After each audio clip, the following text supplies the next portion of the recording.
겠습니다. 하나님 말씀은 마태복음 5장입니다. 마태복음 5장 7절 한 절 말씀 보도록 하겠습니다. 마태복음 5장 7절 한 절 말씀입니다. 우리 한 목소리로 크게 읽어보도록 하겠습니다. 시작. 긍휼히 여기는 자는 복이 있나니 그들이 긍휼히 여김을 받을 것이며. 아멘. 오늘 이제 그리스도인들만이 걷는 길 5번째입니다. 긍휼히 여기는 자는 복이 있나니라는 주제로 여러분과 말씀 나누기 원합니다. 오늘 본문은 이제 팔복의 후반부가 시작되는 5번째 말씀입니다. 그런데 제가 오늘 본문 긍휼히 여기는 자는 복이 있나니라는 이 말씀이 팔복의 후반부라고 말씀드린 것은 실제로 팔복이요, 이 둘로 나눌 수 있기 때문에 그래요. 구조적으로 둘로 나눌 수가 있습니다. 무슨 얘기냐면, 여러분 첫 번째 우리 전반부에 언급되는 4가지 복의 사람, 복된 사람이 어떤 사람이었는지 기억하세요? 우리 벌써 한 주가 지났기 때문에 추수감사절 지나고 한 주 다 잊어먹으셨을지도 모르겠는데, 첫 번째 사람이 뭐죠? 심령이 가난한 사람이죠. 그 사람이 복이 있다고 말씀하셨어요. 두 번째는요, 애통하는 자가 복이 있다고 말씀하셨습니다. 조금 소리가 작아졌어요. 자, 세 번째는요, 온유한 자가 복이 있다고 말씀하셨고, 마지막 4번째는요, 의에 줄이고 목마른 자. 이거는 뭐 2주 전 이야기이기 때문에 목소리가 다시 커졌습니다. 감사합니다. 맞아요. 그런데 이 4가지는 사실은 어떤 특징이 있냐면, 하나님 앞에 우리를 비쳤을 때 가지는 모습이에요.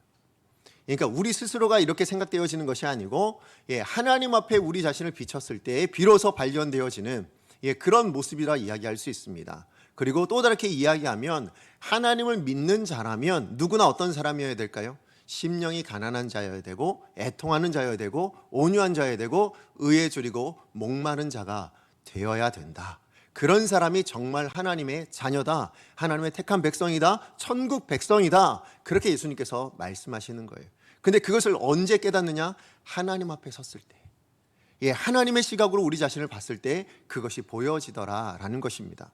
자, 그리고 이어서 나오는 이제 팔복의 후반부가 되어지는 이 것은, 이제 하나님과의 관계에서의 전반부가 4가지 모습이었다면, 이제 5번째부터 나오는 그것은 이런 하나님의 관계를 가진 사람, 그래서 내 모습이 정말 심령이 가난하고 애통하고 온유하고 그리고 의에 줄이고 목마른 사람이 되어진다면, 그 사람은 이런 삶의 열매가 맺어진다는 거예요.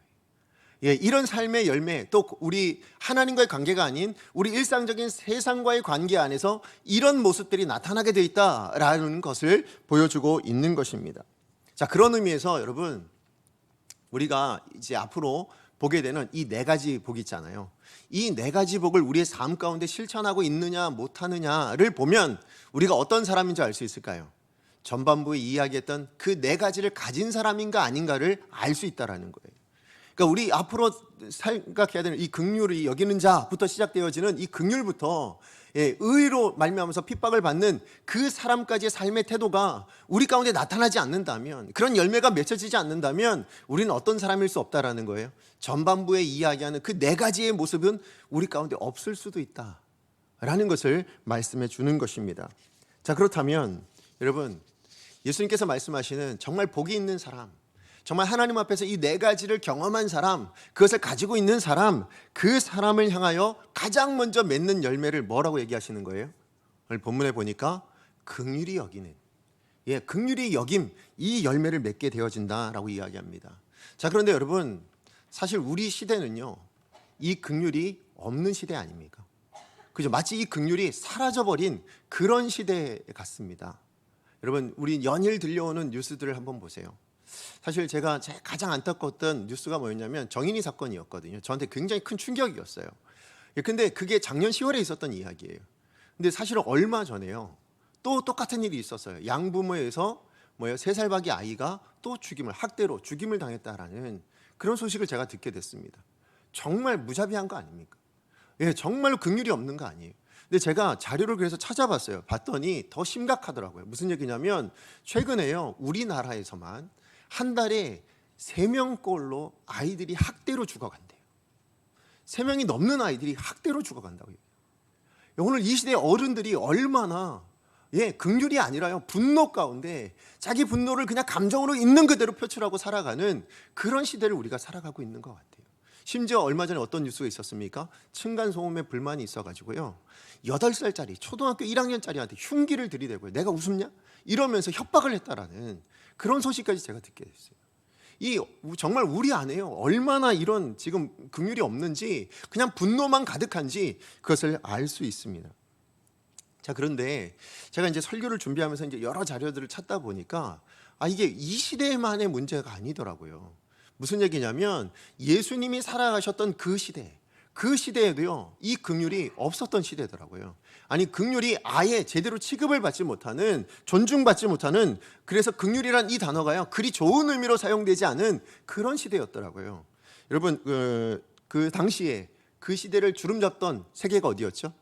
로마예요. 그죠? 근데 그 로마에서 숭상하던 게 있습니다. 뭐냐면 최고의 가치로 여기던 게 뭐냐면 힘, 용기 뭐 이런 거였어요. 그래서 용사 뭐 이런 것들이 오히려 막 추앙받는 그런 시대였습니다. 싸움을 잘하고 전쟁을 잘하고 이런 사람들이 대접을 받는 그런 시대였습니다. 자, 그러다 보니까요, 어떤 철학자는 뭐라고 얘기했냐면, 그 시대 철학자 중에 한 사람은 이 긍휼이라는 것은 영혼의 병이다라고 얘기했어요. 그러니까 연약한 자들이나 하는 정말 그런 것이 바로 긍휼이다. 그런 사람들이랑 말하는 것이 긍휼이다. 그렇게 이야기를 했어요. 자, 그러다 보니까 그 당시 사람들이요, 로마 사람들 비롯해서 많은 사람들이 긍휼 자체를 굉장히 멸시했다라고 얘기합니다. 그래서 이게 사회적인 정서였어요. 이게 얼마나 여러 가지 이제 사례들로도 나타나던데요. 그 중에 하나가 뭐냐면, 그 당시에 아버지가 가지고 있던 권리가 하나 있었어요. 그게 뭐냐면 이름이 파트리아 포테스타스. 이름이 좀 어렵습니다. 제가 이런 영어 잘 안 되거든요. 근데 파트리아 포테스타스라는 권리인데, 이게 뭐냐면 이제 아버지가 아기를 낳잖아요. 아기를 처음 낳으면 그 아기를 보고 마음에 들면 아버지가 어떻게 하냐면 엄지손가락을 이렇게 든대요. 이렇게 든. 근데 마음에 들지 않아. 이 아이가 정말 마음에 들지, 뭐 예를 들어 병이 걸렸거나 아니면 이렇게 태어날 수 있잖아요. 그 마음에 들지 않는다. 예를 들면 저는 정말 딸을 원했는데 딸이 아니고 아들이 태어났다. 그러면 이제 그 아버지가 어떻게 하냐면 손가락을 밑으로 내린답니다. 그러면 어떤 일이 일어날 것 같으세요? 죽여버린대요. 그냥 태어난 그 아이를 익사시켜 죽여버린다. 그게 아버지의 권리였대요. 그러니까 그 권리를 파트리아 포테스타스라고 얘기합니다. 그러니까 얼마나 무자비한지 아시겠죠? 그 당시에 얼마나 자기 기준에 맞지 않으면요, 자기 생각에 맞지 않으면 그렇게 죽이는 것은 당연한 것처럼 그렇게 여겼다는 거예요. 근데 이게 그냥 그 아버지만이 그런가? 아니요. 그 당시에 노예를 생각해 보셔도 돼요. 그죠? 우리가 아는지 그 당시에 노예 어땠어요? 사람 취급받지 못했어요. 정말 사람으로서 인격으로 취급받지 못했습니다. 그래서 여러분 잘 아는, 여러분 아리스토텔레스 아시죠? 그 아리스토텔레스가 뭐라고 말했냐면, 노예를 두고 살아있는 연장이라고 얘기했어요. 살아있는 도구라고 표현했어요. 아리스토텔레스가 그런 이야기를 했답니다. 그러니까 이 당시의 분위기가 어떤지 아시겠죠? 노예에 대한 그들이 사람들이요, 이 주인들이 무슨 가치관을 가지고 노예를 대했는지 아시겠죠? 그러다 보니까요, 정말 죽이고 싶으면 뭐예요? 그냥 죽이는 거예요. 팔고 싶으면 팝니다. 다쳤어? 못 쓰겠네? 그럼 죽여버리는 거예요. 심지어요, 마음에 들지 않거나 아니면 실증이 났어요, 그 노예가. 그럼 어떻게 하시는지 아십니까? 보니까 원형 경기장에 동물의 밥으로 팔아버렸다고 합니다. 그게 그 시대의 모습이었다라는 거예요. 그러니까 얼마나 이 로마 시대의 사람들이 그 당시 긍휼이라는 것이 없었던, 무자비했던 사람인지를 알 수 있다라는 겁니다. 근데 그게 그럼 로마 시대의 로마 사람들만의 모습인가? 아니요. 그 당시 같은 시대를 살았던 유대인들도, 하나님의 자녀라고 칭함을 받았던, 자기들이 선택받은 하나님의 백성이라고 이야기했던 그 유대인들도 정말 똑같은 모습이었어요. 여러분 아시듯이 이 유대인들이 얼마나 냉정했는지, 얼마나 무자비했는지, 사실은 자기 기준에 맞지 않으면 정말 그런 모습들이 많이 나타났습니다. 우리 성경에도 보면 예수님께서 세리와 식사를 할 때 이 바리새인들이 와서 뭐라고 얘기합니까? 아니 당신 선생은 어떻게 저 죄인들이랑 저 세리랑 죄인들이 앉아서 식사를 할 수 있냐 하고 비난하고 비판을 합니다. 뿐만 아니라요, 그 당시에 간음으로 끌려온 그 여인을 어떻게 했어요? 돌로 가차없이 죽이려고 했습니다. 심지어 여러분 아시듯이 스데반은 진짜로 그 유대인들의 돌에 맞아 순교를 당했지 않습니까? 게다가 더 나아가서요, 우리 예수님 어떻게 했어요? 십자가에 못 박으라 외치던 자들이 유대인들이었고요, 실제로 예수님을 십자가에 못 박아 버렸던 자들이 바로 유대인들이었어요. 왜요? 자기 기준에 맞지 않는다는 거예요. 자기 기준에 맞지 않을 때는 정말 그렇게 무자비하게 무정하게 행하는 사람들이 유대인들이었어요. 그러니까 긍휼이 그 당시에도 너무나도 없었던 시대예요. 그러다 보니까요, 오늘 본문에 이야기하는 이 예수님이 긍휼히 여기는 자는 복이 있다, 이 말이 얼마나 충격적으로 다가가는지 아시겠죠? 정말 있을 수 없는 이야기. 아니, 이거는 정말 가난하고 정말 아무것도 안 되는 그런 이들이나 할 수 있는 그 이야기를 지금 예수님이, 메시아라고 생각했던 그 예수님께서 지금 이 이야기를 하고 있는 것입니다. 근데 제가 이제 팔복을 시작할 때부터 제가 계속 말씀드렸던 게 있어요. 뭐예요? 세상 사람들과 조금 다르게 사는 게 아니라 우리는 뭐예요? 완전히 다른 사람, 완전히 틀린 삶을 사는 사람, 그게 하나님의 사람이다, 성도다, 그렇게 제가 말씀을 계속해서 드리고 있습니다. 그런 의미에서 보면 오늘 이 팔복의 후반부를 시작하고 있는 이 긍휼이에요. 긍휼히 여긴다는 이것은 그야말로 세상과 다른 삶의 기준인 거예요. 그야말로 세상이 원치 않는, 세상은 정말 있을 수 없는 그런 삶을 살아내는 첫 번째 모습이다라고 말할 수 있는 것입니다. 그러니까 우리가 하나님의 백성입니까? 저 여러분, 우리 그리스도인인가요? 그렇다면 가장 우선적으로요, 오늘 예수님께서 말씀하셨던 가장 먼저 말씀하시는 행해야 될 그 삶의 모습이 뭐라고요? 긍휼히 여기는 자가 되어야 된다고. 그것이 그리스도인의, 하나님의 백성의 참된 삶의 첫 번째 열매라고 그렇게 말씀하고 있다라는 것입니다. 자, 그렇다면 예수님은 왜 긍휼히 여기는 자가 복이 있다라고 말씀하셨을까요? 아니, 그 당시 시대에는 연약한 자들이나 정말 무가치한 자들이나 그들의 입술에서나 나올 법한 그 이야기를 하나님은, 예수님은 왜 우리를 향하여, 예수 그리스도를 믿는 우리들을 향하여 복되다, 그것이 복이 있는 것이다 라고 말씀하시는 걸까요? 아니, 그 긍휼 안에 어떤 역사가 있기에 예수님은 그 긍휼히 여기는 자가 복이 있다 말씀하시는가? 오늘 그것을 두 가지로 좀 나눠보기 원합니다. 자, 첫 번째예요.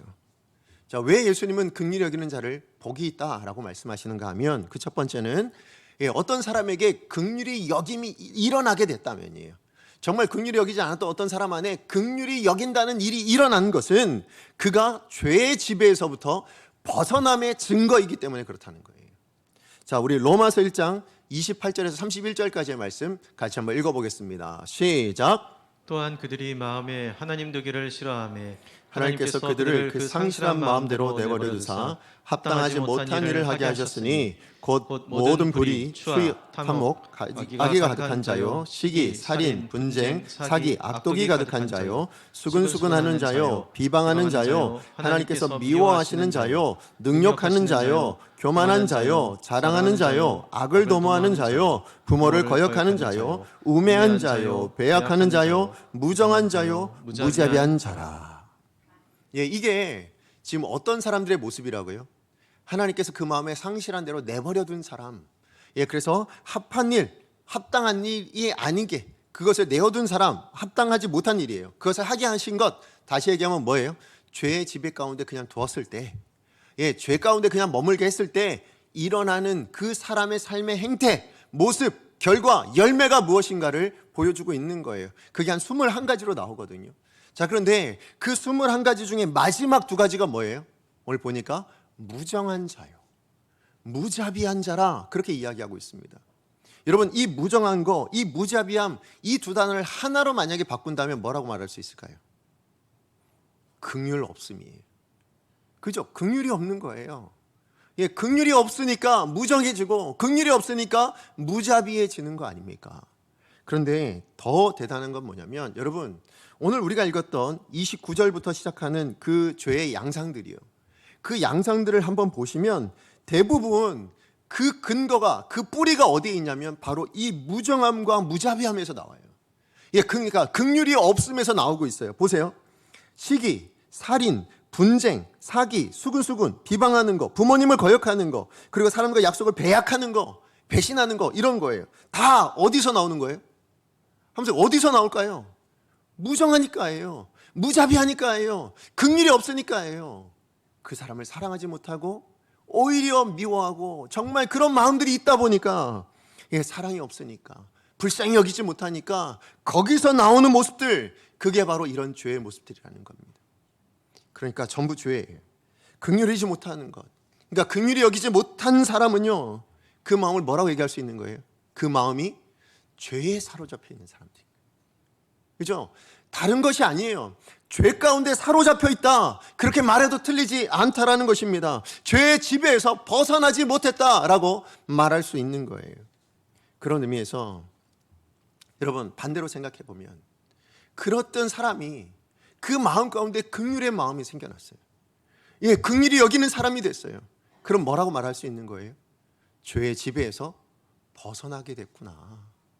죄에서 더 이상 다스림을 받지 않게 되었구나. 이것을 알 수 있다라는 거죠. 예, 맞아요. 팔복의 모든 8가지 모두가 그렇지만 긍휼은요, 여러분 정말 우리 내면에 어떤 결단을 하거나 아니면 정말 우리 어떤 사람이 착한 성품을 가져서 그래서 나타나는 거 아니라니까요. 예, 그렇게 해서 나타나는 거라면 여러분 우리는 아무것도 못 가져요. 누구도 긍휼할 수 없는 사람들이에요. 잠깐 어떤 긍휼을 내보일 수 있을지 몰라도 어떤 조건, 어떤 상황이 되면 모두 다 잃어버리는 게 우리들의 모습일 겁니다. 그런데 오늘 하나님 말씀하세요. 예수님 말씀하세요. 이 긍휼은 어디서 나오냐? 어떻게 이 긍휼이라는 것이 우리 가운데 나타나겠느냐? 오늘 말씀해 보니까 뭐라고요? 구원받은 사람에게만. 그래서 팔복에서 예수님 말씀하시는 게 그 듣는 대상들이 누구예요? 믿지 않는 자들을 향하여, 예수님 모르는 자들을 향하여 말씀하신 게 아니에요. 이미 믿고 예수님을 따르는 자, 메시아로 여겨서 그 예수님을 쫓고 있는 사람들을 향하여, 제자들을 향하여 예수님께서 말씀하신 바예요. 다시 얘기해서 뭐예요? 믿는 우리가, 구원받은 우리만이 할 수 있는 삶의 태도가 뭐냐? 그게 바로 긍휼히 여기는 자 된다라는 것이죠. 예, 맞아요. 하나님께로부터요 불쌍히 여김을 받은 사람, 하나님께로부터 그래서 긍휼히 여김을 받아서 구원받은, 그래서 하나님의 자녀가 된 사람들만, 그 사람들만 이 세상의 다른 사람들을 불쌍히 여길 수 있고 긍휼히 여길 수 있다. 그렇게 예수님께서 말씀해 주는 것입니다. 그러므로 여러분, 내가 지금 내 안에 누군가를 긍휼히 여기고 있는가? 내가 누군가를 긍휼히 여기지 못하고 있는가? 이것을 한번 살펴보세요. 그러면 내가 어떤 사람인가를 알 수 있어요. 그러니까 내가 죄의 지배로부터 벗어나 있는가, 벗어나지 못했는가, 이걸 뭘로 분별할 수 있다고요? 내가 긍휼을 여기고 있는가, 그러지 못하는가가 시금석이라는 거예요. 여러분, 내가 긍휼히 여기면 난 죄의 지배에서 벗어난 사람이에요. 그러나 내가 긍휼히 여기지 못하고 있다면 여전히 내 안에 뭐가 작동하고 있는 거예요? 죄가 작동하고 있다. 그렇게 이야기할 수 있습니다. 그렇기 때문에 예수님께서 뭐라고 말씀하신 거예요? 긍휼히 여기는 자는 복이 있는 거예요. 죄의 지배에서 벗어났으니까, 죄가 더 이상 그 안에서 작동하지 못하니까 긍휼히 여기는 자는 복이 있다. 그렇게 말씀하시는 것입니다. 자, 그런가 하면 두 번째입니다. 예수님께서 긍휼히 여기는 자가 복되다 하신 두 번째 이유는 뭐냐면요, 하나님께서 그 사람을 위하여 일하고 계시다는 증거가 되기 때문에 그래요. 여러분, 이 긍휼이라는 게요, 하나님의 일하심, 하나님의 역사하심의 동기라는 걸 혹시 알고 계십니까?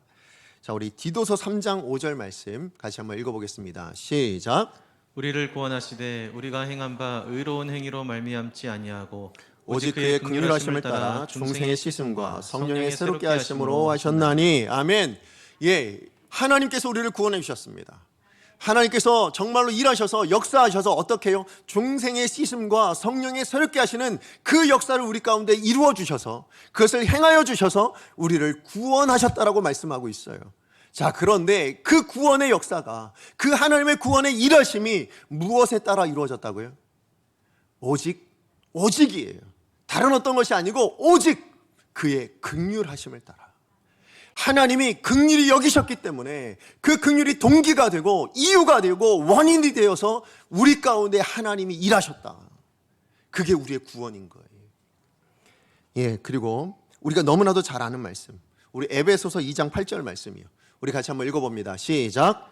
너희는 그 은혜에 의하여 믿음으로 말미암아 구원을 받았으니 이것은 너희에게서 난 것이 아니요 하나님의 선물이라. 아멘. 예, 맞아요. 구원은 우리에게서 난 것이 아닙니다. 우리가 뭔가를 해서, 우리가 뭔가를 할 수 있어서, 그래서 우리에게 뭔가 있기 때문에 일어난 일이 아니에요. 오늘 말씀해 보니까 뭐라고요?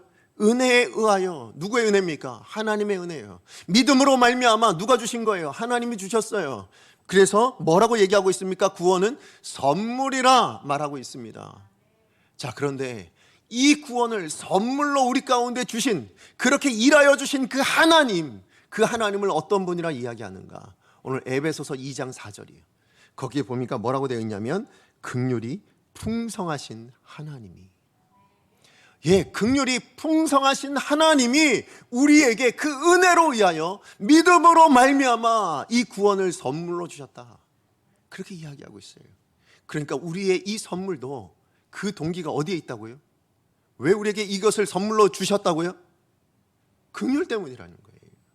긍휼의 풍성하심 때문에 그것이 원인이 되고 이유가 되어 우리 가운데 그렇게 역사하셨다. 이게 하나님의 일하심의 이유라는 것입니다. 그럼 하나님만 그렇게 일하셨는가? 아니요. 오늘 이 땅에 오신 예수님도 똑같이 일하셨어요. 자, 마태복음 9장 35절에서 36절 말씀입니다.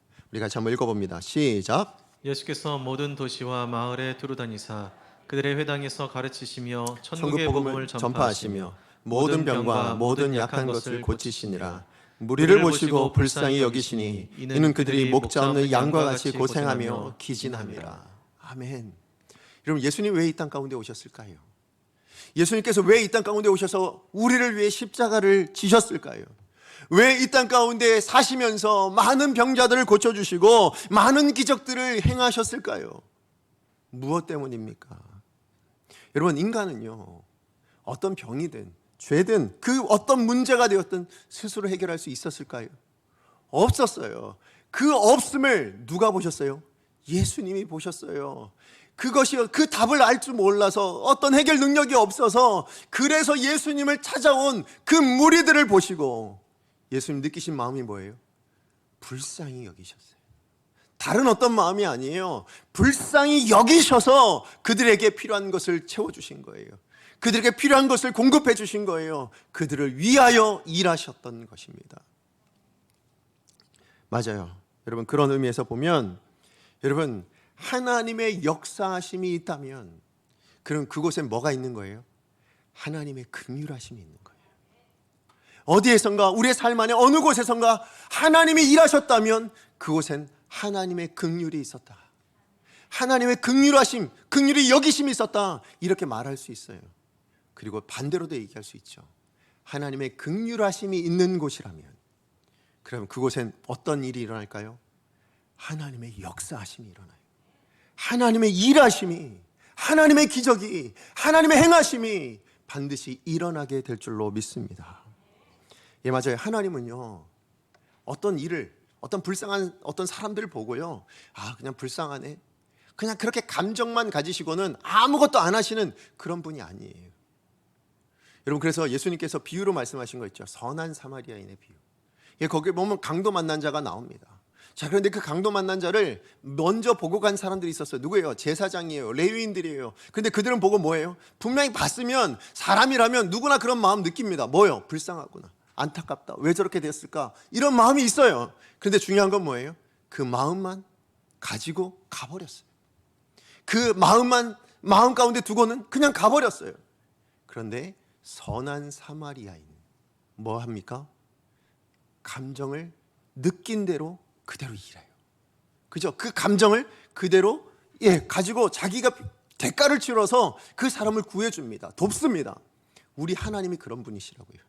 우리 하나님이 레위인처럼, 제사장처럼 그냥 보고는 불쌍하네, 오케이, 알았어 하고는 끝내시는 분이 아니에요.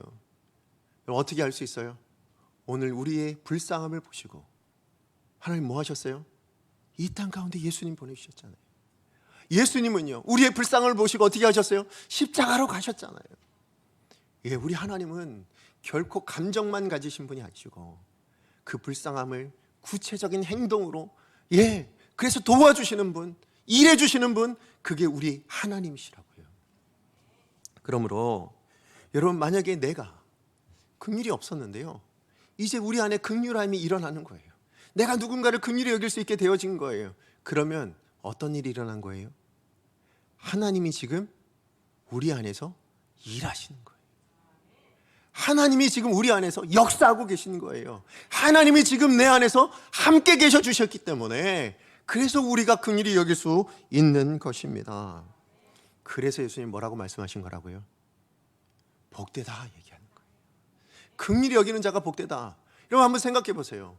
하나님이 일해 주시는 사람이 복된 거 아니에요? 그죠? 하나님이 함께 하시면서 하나님이 일하여 주시는 사람, 그것만큼 복된 사람이 어디 있습니까? 여러분 가정 안에 하나님이 일하십니다. 하나님이 여러분 가정 안에 함께 해주십니다. 이것만큼 복된 게 어디 있어요? 여러분, 우리 강성교회 안에 하나님이 일하십니다. 우리 강성교회에 하나님이 역사하십니다. 하나님이 함께 하십니다. 이것만큼 귀한 교회가 어디 있냐고요. 여러분, 긍휼히 여기는 자가 복이 있습니다. 왜 복되다 하셨다고요? 그 인생 안에는 하나님이 계시고 그 인생 안에는 하나님이 역사하고 계시니까, 그래서 복되다라고 말씀하십니다. 이렇게 해서 이제 말씀이 두 가지를 다 끝냈으니까 설교를 끝나면 좋겠는데, 아니요, 조금 더 말씀드리기 원합니다. 아까 말씀드린 제가 두 가지는 다 말씀드렸어요. 근데 제가 더 말씀드리고 싶은 건 뭐냐면, 팔복은 구체적인 실천이라고 제가 말씀드렸어요. 우리 삶 안에서 맺어져야 될 열매라고 제가 말씀드렸어요. 맞아요. 예수님은 우리 가운데 기대하는 건 그냥 그래, 긍휼히 여겨야 되겠구나 로 끝나는 게 아니잖아요. 그죠? 긍휼히 여기는 자가 복이 있는 거구나, 이거 아는 것을 끝나는 건 아니잖아요. 그래서 여러분, 긍휼이라는 이 단어도 제가 사전적 의미 찾아보니까 불쌍히 여겨서 돕는 거, 뭐예요? 불쌍히 여기는 그 마음이 돕는 자리까지, 우리의 마음을 뛰어넘어 이제 구체적인 행동으로 나타나는 거, 그게 긍휼이라는 단어에 담겨져 있는 의미래요.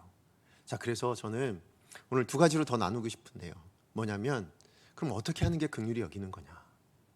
이것을 조금 그냥 제안해 주신 마음으로 여러분과 나누기를 원합니다. 두 가지 관점에서예요. 자, 첫 번째는 개인적인 측면에서, 우리가 개인과의 관계 안에서 우리가 긍휼을 어떻게 나타낼 거냐, 이거하고, 두 번째는 공동체적인 측면에서 우리가 이 긍휼을 어떻게 나타낼 거냐라는, 그러니까 우리가 대인 여러 사람들 대할 때 어떻게 나타낼 거냐, 이 부분입니다. 자, 첫 번째예요. 우리가 긍휼을 개인적인 측면에서 나타내야 될 때요, 사실 성경 안에서도 많은 부분 이야기하고 있는 게 바로 이건데, 용서와 또 그 용서해야 될 사람을 위해서 기도하는 것이 긍휼히 여기는 겁니다. 여러분, 누군가가 나한테 악한 일을 해요. 누군가가 나한테요, 마음에 상처를 줍니다. 그러면 여러분도 똑같이 만약 그 사람에게 악한 일을 하고 여러분도 그 사람에게 상처를 준다면 그게 성도일까요? 아니에요. 성도의 모습이 아닙니다. 나에게 악한 일을 행한 그 사람, 누가 보더라도 정말 정죄받을 만한, 죄인이라고 인정받을 만한 그런 사람의 모습이라 할지라도 그를 정죄하고 그를 비판하는 건 그리스도인의 모습이 아니라는 거예요. 여러분, 마태복음 9장에 보면요, 예수님께서 아까 말씀드렸던 세리의 집에 이제 들어가서 세리 마태의 집으로 들어가요. 그래서 거기서 이제 많은 세리들이 모였어요, 같이. 그리고 죄인들이 함께 모여서 예수님 그 자리에 앉아서 같이 식사를 하십니다. 자, 그런데 그걸 누가 보냐면 바리새인들이 봐요. 그리고 뭐라고 했다고요? 정죄했어요. 비판했어요. 너희 선생은 지금 어떻게 저 죄인들과, 어떻게 저 세리들과 함께 앉아서 식사를 할 수 있느냐 라고 비판하고 정죄를 합니다. 자, 그랬을 때 예수님께서 그 바리새인들을 향하여, 그리고 그 곁에 계신 제자들을 향하여 이렇게 말씀하셨어요. 마태복음 9장 12절에서 13절입니다. 같이 한번 읽겠습니다. 시작. 예수께서 들으시고 이르시되 건강한 자에게는 의사가 쓸데없고 병든 자에게라 쓸데있느니라. 너희는 가서 내가 긍휼을 원하고 제사를 원하지 아니하노라 하신 뜻이 무엇인지 배우라. 나는 의인을 부르러 온 것이 아니요 죄인을 부르러 왔노라 하시니라. 아멘. 여러분, 지금 예수님의 눈에, 아니 바리새인의 눈들에는 분명히 죄인이고 정말 정죄받을 만하고 비판받을 만한 사람으로 보고 있는 그 바리새인의 눈에 비춰진 그 죄인을 바라보는 예수님의 시각은 뭐예요? 그들을 죄인으로 보고 있지 않으세요. 그들을 정죄하고 비판해야 될 대상으로 보고 있지 않으시다라는 것입니다. 다시 한번 얘기하면 예수님은 이 땅에 판사나 검사로 오신 게 아니에요. 그들을 정죄하고 그들의 죄를 판단하고 심판하시기 위해서 오신 분이 아니라는 거예요. 오히려 무엇으로 보고 계세요? 고쳐야 될 사람이요. 고쳐야 될 사람이요. 고쳐야 될 사람으로, 환자로 보시고요, 고치시기 위해서 왔다고 의사로 오신 분이세요. 정말로 연약해서 그래서 저렇게 범죄하고 있는 거고, 아파서 그래서 저렇게 범죄하고 있는 거라고. 죄라는 질병 가운데 있어서 그래서 고침받아야 되는 사람들이라고. 스스로는 치유할 수 없어서, 스스로는 해결할 수 없어서, 그래서 고난당하고 고통당하고 있는 죄의 지배 가운데 있는 저 사람을 내가 고쳐주기 위해서 왔노라고 그렇게 말씀하고 있는 거예요. 그러므로 우리도요, 바리새인의 시각으로 다른 사람을 보지 마시기 바랍니다. 바리새인의 생각으로 우리가 다른 사람을 봐서는 안 된다라는 거예요. 우린 그리스도인이잖아요. 우린 바리새인이 아닙니다. 우린 그리스도인입니다. 그리스도가 우리 안에 있는 사람, 그리스도인이에요. 그러므로 우리도 그리스도의 시각으로 다른 사람을 봐야죠. 더군다나 여러분, 우리는 어떻게 고치심 받았어요? 우리부터 고치심 받았잖아요. 우리 어떻게 이 죄의 병에서부터 낫게 되었습니까?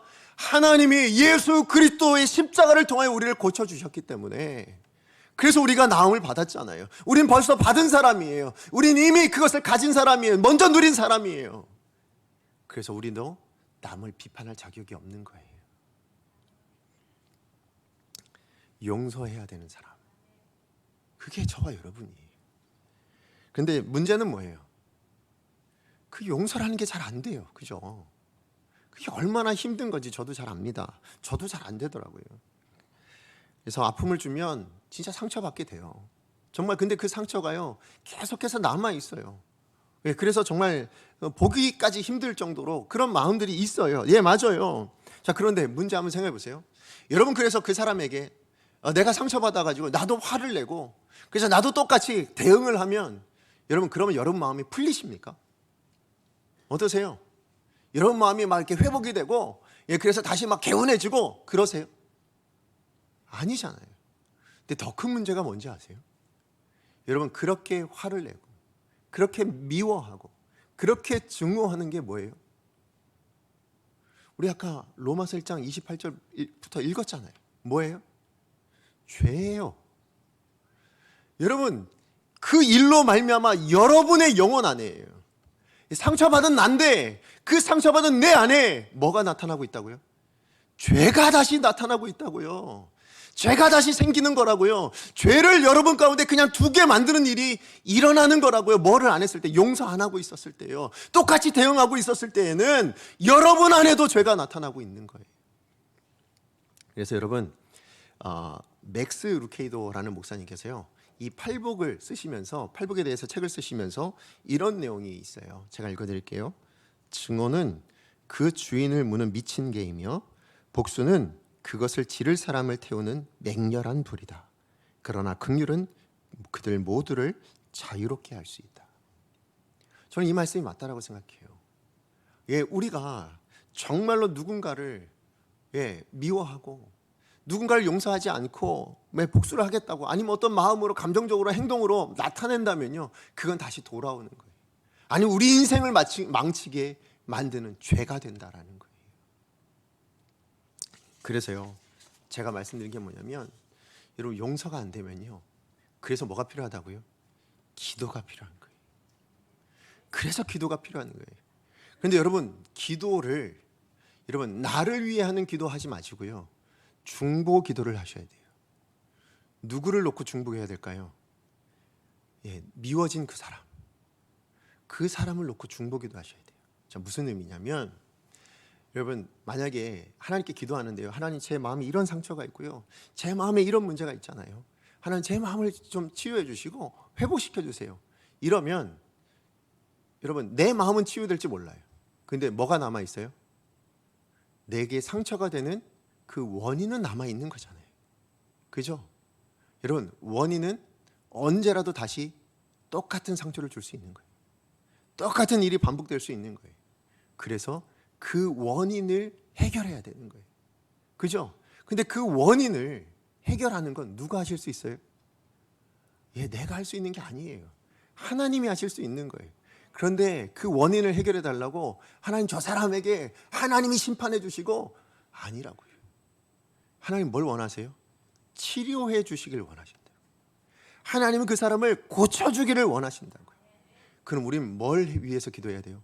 하나님, 저 사람을 고쳐주십시오. 하나님, 저 사람을 치료해 주십시오. 이게 중보기도잖아요. 이게 중보기도예요. 긍휼히 여기는 것, 그것이 용서로 나타나야 되고 개인적으로 그것이 기도로 나타나야 되는데, 그 기도는 나를 위해 기도하는 게 아니라 누굴 위해서요? 그 사람을 위하여, 그가 고침받을 수 있도록, 그가 치료받을 수 있도록, 그가 그 죄에서 노인받을 수 있도록 중보해 주는 것, 그것이 하나님께서 원하시는 긍휼의 모습인 거예요. 여러분, 긍휼히 여기십시다. 우리 긍휼한 사람 됩시다. 그 사람이 복이 있다라고 말씀하시니까. 그리고 우리는 그 긍휼을 할 수 있는 그리스도인이니까. 두 번째입니다. 공동체적인 측면에서 우리가 맺어야 될 긍휼은 뭐냐면요, 이건 뭐 크게 말씀드리지 않아도 드릴 수 있는 말씀이에요. 구체적인 행동으로 표현하시면 됩니다. 예, 구체적인 행동으로 나타나야 돼요. 제가 말씀드렸지만 하나님은요, 불쌍히 여기는 그 감정만을 가지시지 않습니다. 항상 하나님은 불쌍히 여기시는 대상이 나타나면 그 불쌍히 여기는 감정과 함께 뭐 하신다고요? 일하시는 분이셨어요. 구체적으로 도우시는 분이셨어요. 대가를 감당해내시고 치러내시면서 도와주셨던 분이세요. 그 대표적인 게 뭐라고요? 예수 그리스도이신 거잖아요. 하나님께서 독생자를 이 땅 가운데 보내주신 거 아닙니까? 예, 그 가장 귀한 것을 대가로 치러서라도 불쌍한 우리를 도와주신 것, 구해주신 것, 그것이 바로 긍휼히 여기시는 하나님의 모습이었어요. 오늘 우리도 마찬가지여야 합니다. 그런 의미에서 여러분, 우리가 공동체적으로 할 수 있는 일은 뭐냐면요, 첫 번째가 전도예요. 선교예요. 여러분, 이 세상의 모든 사람에게 반드시 필요한 것이 하나가 있습니다. 그런데 그 필요한 것이 오늘 하나님께서요, 우리에게 주셨어요. 저와 여러분에게 주셨어요. 그게 뭘까요? 그게 뭘까요? 복음이에요. 그죠? 이 세상의 모든 사람에게요, 반드시 필요한 것이 있는데 그것은 복음입니다. 복음이 없으면 안 돼요. 예수 그리스도가 없으면 안 되잖아요. 이 땅 어떤 사람이라 할지라도 그가 부하든 가난하든 아니면 유식하든 무식하든 뭐 어떤 사람이에요. 그 어떤 사람이라도 복음은 반드시 필요합니다. 근데 그 복음을 하나님께서 직접 주시면 제일 좋잖아요. 그죠? 짠 나타나셔가지고 내가 너에게 복음을 증거하는, 사도 바울에 나타나신 것처럼 예수님 짠 나타나셔가지고 네가 나를 믿어야지 왜 나를 핍박하냐, 이러면 제일 좋은데, 하나님 어떤 방식을 취하셨어요? 그 복음을 우리의 입에, 우리의 손에 쥐어주는 방법을 사용하셨어요. 그렇게 결단하셨어요. 그렇게 선택하셨어요. 그러면 이제 우리는 뭐 해야 되는 거예요? 우리가 하나님의 입이 되고 우리가 하나님의 손이 되어 그 복음을 증거하는 자리로 가는 거, 그게 긍휼입니다. 그게 이 세상을, 이 나라, 우리 이 세상의 모든 사람들을 긍휼히 여기는 하나님의 사람들의 모습이라는 거예요. 그래서 우리 전도팀 지금 열심히 전도하고 계시거든요. 여러분도 함께 동참해 주세요. 같이 전도해 주세요. 여러분, 정말 불쌍히 여기는 마음으로 전해 주세요. 우리 전도팀 전도하는 게 우리 교회를 이 주변에 알리겠다, 이거 아니에요. 여러분, 그런 마음으로 전도하시면 안 됩니다. 정말 중요한 건 뭐예요? 그들이 불쌍하니까, 그들에게 뭐가 필요하니까, 내게 있는 거, 예, 근데 그들에게는 없는 거, 그 복음이 필요하니까. 그래서 전하는 저와 여러분 되셔야 돼요. 그리고 코로나 때문에 우리가 멈춰졌지만 우리 구체적으로 선교하셔야 됩니다. 정말 열방을 향해서 나아가서, 예, 정말 열방에 있는 그 민족들을 향하여 우리가 복음을 증거하는 자리로 가셔야 돼요. 그래서 우리 코로나가 어떻게 종식될지 모르겠지만, 아니면 함께 할지도 모르겠지만, 그럼 우리가 해외 선교도 열려지면요, 여러분 모두가 함께 마음을 모아서 그 선교지로 나갈 수 있었으면 좋겠어요. 거기 나아가서 선교사님과 함께 마음을 공유하며 그들을 불쌍히 여기는 그 마음을 우리가 실제적으로, 구체적으로 실천하며 살아갈 수 있는 그런 저와 여러분 되셨으면 좋겠습니다. 예, 전도와 선교가 우리 영혼에 대한, 예, 그 필요를 채우는 것이라면, 이제 사실은 이 땅에 살아가는 많은 사람들에게 육체적인 필요도 채워야 되잖아요. 저는 그게 우리가 할 수 있는 바로 그 구제 사역, 긍휼 사역, 이런 것들이라고 저는 생각되어집니다. 이미 우리 교회도 많은 것들을 하고 계신 줄로 알고 있습니다. 뭐 반찬 나누기도 하고 계시고, 예, 여러 가지 일들을 하고 있어요. 자, 그런데 여러분, 오늘 우린 더 할 수 있어야 된다고 생각합니다. 정말 더 열심히, 예, 우리가 그 구체적으로 여러분 주변의 어려운 이웃들을 돌보시고 나누시고 하는 일들이 일어났으면 좋겠어요. 그런데 우린 교회의 이름으로도 그런 일들을 행했으면 좋겠어요. 그래서 여러분 작년부터 이제 올해 이제 또 하게 되니까 말씀드리는 거예요. 우리 성탄절에 뭐 해요? 성탄 선물 나누기 하잖아요. 그죠? 예, 그 대상이 누구냐면 우리 효성동 요 동사무소에서 이렇게 추천받은 어려운 이웃입니다. 그리고 반찬 나누기에서 그 지금 도움을 받고 있는 그분들이에요. 그리고 더 나아가서 우리 노인복지센터에서 지금 다니고 계시는 좀 우리 어르신들, 좀 어려운 어르신들이에요. 그분들을 돕는 겁니다. 우리 100가정을 선정해서 그분들을 돕고 있는데요. 여러분 정말 올해 더 열심히 참여해 주셨으면 좋겠어요. 성탄절이 어떤 날이라고요? 우리를 불쌍히 여기셔서 예수님을 선물로 주신 날. 그게 성탄절이잖아요. 그죠? 예, 그 마음을 우리가 같이 나누는 거예요. 우리가 받은 그 선물을 이젠 구체적으로 우리도 좀 어려운 사람들에게, 도움이 필요한 사람들에게 나눌 수 있는 그런 시간이었으면 좋겠어요. 그래서 제가 크리스마스로 잡은 거예요. 여러분 우리 사랑을 좀 나눴으면 좋겠습니다. 구체적으로. 그래서요 여러분 이번에 여러분 성탄 선물 나누기 하면 그때는 정말 여러분 가족이 함께 마음을 모아서 그분들을 위해서 기도해 주시면서, 그죠? 기도해 주셔야 돼요. 기도해 주시면서 선물을 정하고 결정하고 그분들의 필요를 한번 무엇이 필요할까를 고민하시면서 그 선물을 준비해 주시면 아마 그 선물이 저는 하나님께서 역사하시는 도구를 삼아 주실 줄로 믿습니다. 긍휼이 있는 곳에 뭐가 있다고요? 하나님의 일하심이 있으니까, 하나님의 역사하심이 있으니까, 그 가정에도 하나님의 일하심이, 역사하심이 여러분의 그 긍휼의 선물을 통해서 드러나게 될 줄로 믿습니다. 말씀의 결론을 맺습니다. 긍휼히 여기는 자는 복이 있나니. 사실 여러분 우리가 긍휼이 없어서 그래서 여러분이 긍휼히 여김이 없는 게 아니에요. 우린 이미 하나님께로부터 긍휼을 받은 사람이잖아요. 그러니까 여러분 이미 여러분 안에 긍휼이 있어요. 자, 그런데 우리가 긍휼히 여기지 못하는 이유는 뭐냐면 우리의 마음이 없음이 문제인 거예요. 그죠? 긍휼히 여기고자 하는 마음이 없는 거예요. 거기다가 마음은 있는데 의지가 약해서, 그래서 있는 거예요. 그런데 한번 여러분 용서하고 싶지 않은 마음, 아니면 정말로 나누고 싶지 않은 마음, 때로는 무관심한 그런 마음들, 그거 한번 쪼개보세요. 그거 한번 깨트려 보세요. 그러면 여러분의 마음 깊은 곳에 긍휼의 하나님이 자리하고 계신다는 것을 반드시 발견하게 될 줄로 믿습니다. 우린 그런 사람들이니까. 그런 사람들이니까. 그래서 깨트리셔야 돼요. 그래서 의지적으로 결단하셔야 돼요. 그러면 하나님이 여러분 안에 역사하시고 일하여 주실 줄로 믿습니다. 그래서요, 저는 오늘 여러분이 이렇게 기도했으면 좋겠어요. 하나님, 정말 내 안에 용서가 일어날 수 있게 해주십시오. 그리고 연약한 이웃에 대해서 눈물을 회복할 수 있게 해주십시오. 그리고 무엇보다 더 중요한 거, 여러분 이 용서가 잘 안 되는 게 어디서 제일 많이 나타나는지 아세요? 가장 가까운 사람. 이게 잘 안 되거든요. 여러분 가족 안에서 이 긍휼의 마음이 나타나서 정말 우리의 모습이 변화되어지는 그런 역사. 그래서 우리의 가정이, 우리의 교회가, 이 사회가 하나님의 역사를 드러낼 수 있는, 누구를 통해서? 긍휼히 여기는 나를 통해서 드러날 수 있게 달라고 이 시간에 함께 기도해 주시길 원합니다. 우리 같이 말씀 기억하면서 함께 찬양하기 원합니다. 우리 함께 찬양할 때요, 예수의 이름으로. 오늘 찬양을 제가 선택한 이유는 긍휼히 여기는 게 진짜 우리 마음대로 안 돼서예요. 우리 힘으로 안 돼서예요. 그래서 여러분 긍휼의 자리에서 주저앉아 계십니까? 여러분 정말 상처를 받아서 어딘가에 주저앉아 계세요? 그러면 예수의 이름으로 일어나십시오. 예수의 이름으로 다시 일어나십시오. 주님 주신 능력으로 여러분 일어나십시오. 오늘 그런 시간 되기를 원합니다. 우리 시간에 같이 결단하는 마음을 가지고, 사모하는 마음 가지고 함께 찬양합니다. 예수의 이름으로.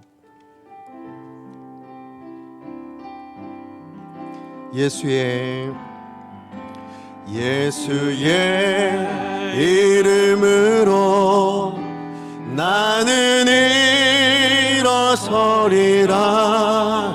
주가 주신 능력으로 나는 일어서리라. 원수가 날 향해 와도 쓰러지지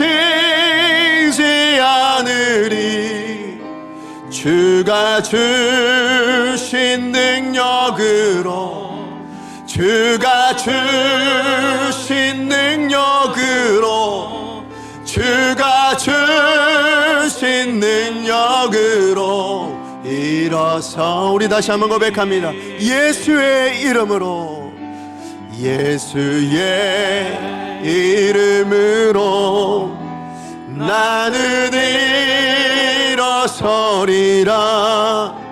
주가 주신 능력으로 미움이 어떤 죄악이 원수처럼 우리 가운데 다가온다 할지라도 우린 쓰러지지 않겠습니다. 우린 주저앉지 않겠습니다.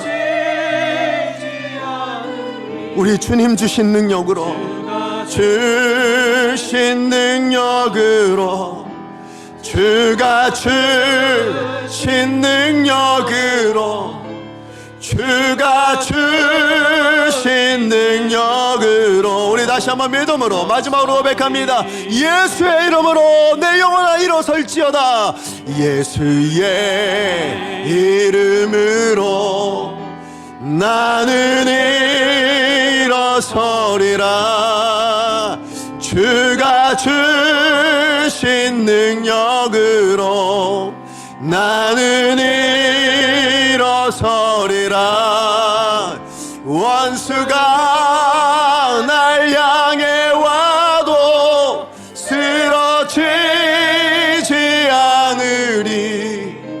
주가 주신 능력으로 주가 주신 능력으로 주가 주신 능력으로 일어서리.